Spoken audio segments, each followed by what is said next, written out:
Mohanavani Telugu podcast వింటున్న శ్రోతలందరికీ హృదయపూర్వక ధన్యవాదాలు. ఈరోజు ఒక బ్రహ్మాండమైన విషయం గురించి మనం తెలుసుకుందాము. నిజంగా అది విని నేనైతే ఆశ్చర్యపోయాను. ఆ వాక్యం వెనక ఇంత కథ ఉందా అని.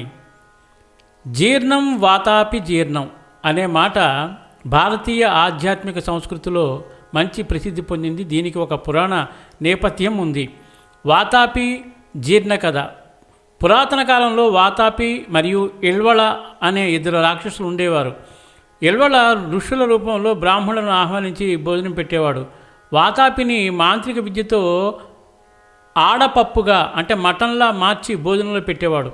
బ్రాహ్మణులు తిన్న తర్వాత ఎల్వళ ఇలా చెప్తాడు, వాతాపి బయటకు రా. అప్పుడు వాతాపి మళ్ళీ రాక్షసుడిగా మారి భోజనం చేసిన వారి కడుపును పగలగొట్టి చంపి బయటికి వచ్చేవాడు. ఒకసారి అగస్త్య మహర్షి వారి ఇంటికి వచ్చారు. వారికి కూడా అలాగే భోజనం పెట్టారు. కానీ అగస్త్యుడు తిన్న వెంటనే ఎలా అన్నాడు, వాతాపి జీర్ణం భవ, వాతాపి జీర్ణం అయిపో.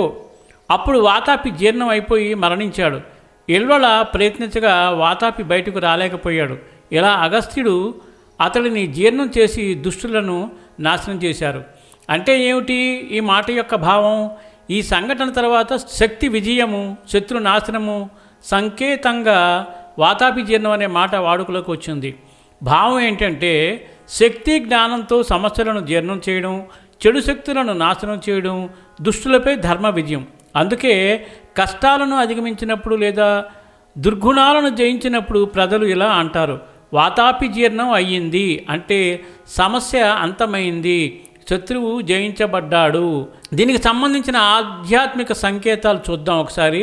అంశం అగస్త్య ఋషి భావం జ్ఞానం, ధర్మం, శక్తి. వాతాపి అహంకారము, చెడు. జీర్ణము ధర్మంతో చెడును జయించడం.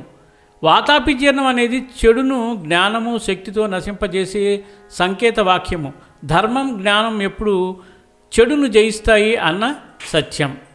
అదండి చిన్నప్పుడు పిల్లలకి గోరుమద్దలు తినిపించిన తర్వాత తల్లులందరూ లాస్ట్కి జీర్ణం జీర్ణం వాతాపి జీర్ణం అనేవారు. నేను ఏదో అనుకున్నాను, దాని విషయం ఇదన్నమాట. మీకు కూడా ఇప్పుడే తెలిసిందా లేకపోతే ఆల్రెడీ తెలిసి ఉందా? ఓన్లేండి, ఏది ఏమైనా తెలియని వారికి మాత్రం ఈ విషయాన్ని ఒకసారి గుర్తు చేయండి. రియల్లీ వినగానే చాలా ఆశ్చర్యపోతారు. సర్వేజన సుఖినో భవంతు, లోకా సమస్త సుఖినో భవంతు. ధన్యవాదాలు. స్వస్తి.